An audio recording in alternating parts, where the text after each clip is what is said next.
this is Sherry Hayes with MomDelights.com, and today we're going to talk about homeschooling in a nutshell. All the basics you will ever need to know.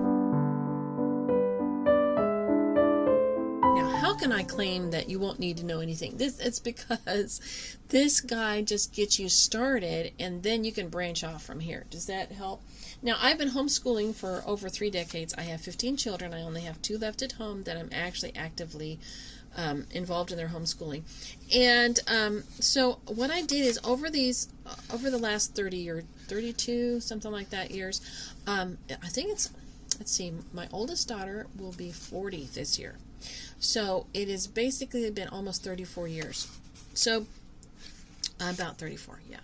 So anyway, all the different things that I've learned, I've tried to, I like to condense things into their basic ingredients so that I can duplicate it more easily or communicate it more easily. I do that even with my recipes. I've had to do that. I have had to simplify my life over the years. So that's what I've done with homeschooling. So I also have videos talking about what education truly is, and I'll have to remake one of those too. But for now, we're just going to I'll read this guide aloud to you. Now, you can go to my website, MomDelights.com, and to my blog, and I'll link it below, but I actually have a blog post that talks, I did another video, I think, on this, and it has a free download for this. So I'll link that below, and you can take it. It's totally for free. You don't have to sign up for anything or anything. You just go ahead and download it and print it out. Okay, created it on Canva, and so I had a lot of fun making it.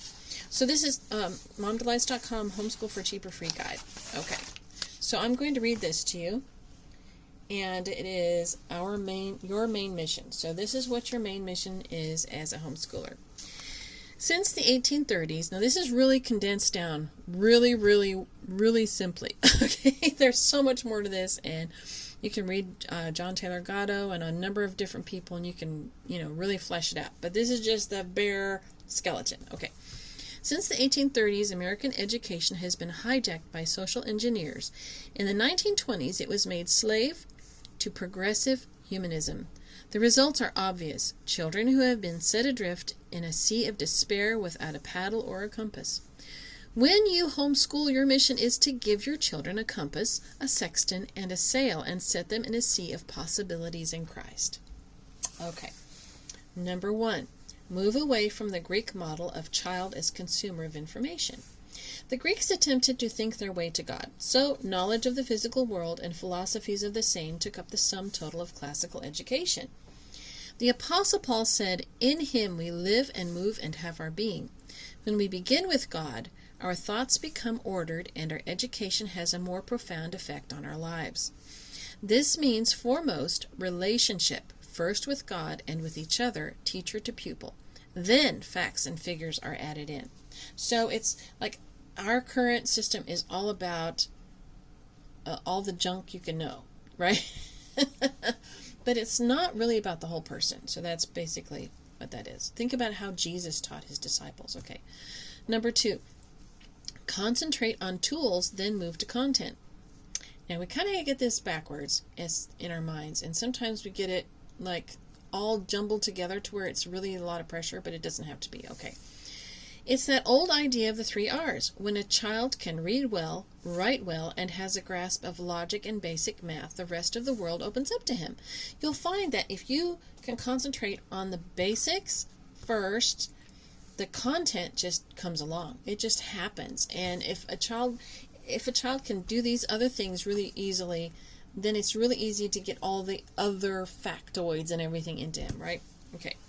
Number 3, real life is not an add-on. Okay. When we have our kids in school and we have them in the concrete buildings with the little slits for windows, right? They're supposed to just sit there and just concentrate on all the facts and figures and the philosophies and everything, right? That's all there's. And then if they get to go on a field trip to actually see real life, that's special, right? And that's not considered really part of their education, but that's not how it should be. They should be able to integrate all of this information into a whole life. So, okay. John Taylor Gatto once remarked that the tools of learning could be downloaded in about 60 teacher contact hours. Okay, 60 hours you could teach a child the basics of reading, writing, and arithmetic. Okay, with this in mind, the remainder of our time can be spent in applying these tools in the areas that matter for the good of the child and those he loves, right? While all academic areas are important, they do not exclude dealing with family businesses, babies, household chores, and the like. Real life stuff, right? Okay. Now, here's the next thing. Maximized efficiency for your time and money. Okay. Configure your homeschooling to meet these basic goals. Okay. Helping a child understand his relation to God and man. Bible, Christian apologetics, character studies. Okay, that's the first thing. A child needs to know who he is, where he's from, where he's going, what are his purposes in life. Okay, yeah, so you use all these stuff. That's the first thing. Okay. The second thing is helping a child understand his relationship to his physical surroundings, basically science, which includes nature study and astronomy. You know, a lot of the reason why kids can appreciate science is because it relates to the world around them. How can you do that adequately in a class where he never gets to see a flower, or he never gets to see a sunset, or, you know, when you have a backyard, or even if you don't have a backyard, but you can take him to a nature area, a child can start to see that all this stuff works together, and that makes him want to know about astronomy and science and all that kind of thing. Okay, botany, zoology, that. Okay, helping a child develop skills incorporating language and communication. But because why do we learn to read and write? Because we are communicating. This includes reading literature and all language arts, both English and other tongues, different languages, right? Okay, helping a child to feel comfortable operating in an ordered universe and world of commerce via logic, study, and the maths, you know, so that they can, you know, when they buy a car, they understand about interest, right? Helping a child grow into adult life, civics, economics, home skills, and work skills. They have to know how to do all these things in order to function well, right? So here are the different areas of concentration. I'll show you this. Okay, Bible, character, Christian apologetics, creation apologetics, life skills and homemaking, health, literature including prose and poetry, writing prose and poetry, biographies, logic, math concepts and computation, science topics, map including Bible skills and geography, church history, world history, U.S. history, art study, and music study. So you've got a little, even the arts. That's part of being a whole person, is the arts as well. Okay, now, we educate our children so they will be able to read and understand the Holy Scriptures, and so they will be able to get along in life. Those are the two main reasons, right? We want them to read and understand God's Word, and we want them to be able to get along in life. The homeschooling method, in a nutshell, is books, discussion, writing, math, and life experiences. That's it. Books, discussion, writing, math, and life experiences. There you go. That's what you need. An alarming number of parents appear to have little confidence in their ability to teach, quote-unquote, their children. We should help parents understand the overriding importance of incidental teaching in the context of warm, consistent companionship. Such caring is usually the greatest teaching, especially if caring means sharing in the activities of the home. And that's from Dr. Raymond Moore in School Can Wait. So that's really important. Okay. My children teach themselves, and I get to learn along with them. The word autodidact, it means self-taught, because it's auto, meaning self, and didact, to learn. Okay. Self-education is the only possible education. The rest is mere veneer laid on the surface of a child's nature, and that's from Charlotte Mason. Okay.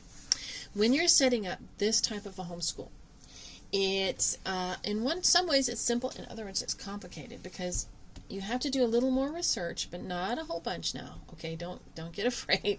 You have to do a little more research in that you have to get the best books, and that sometimes takes a little looking into, because not everything we've been fed as being good is necessarily good.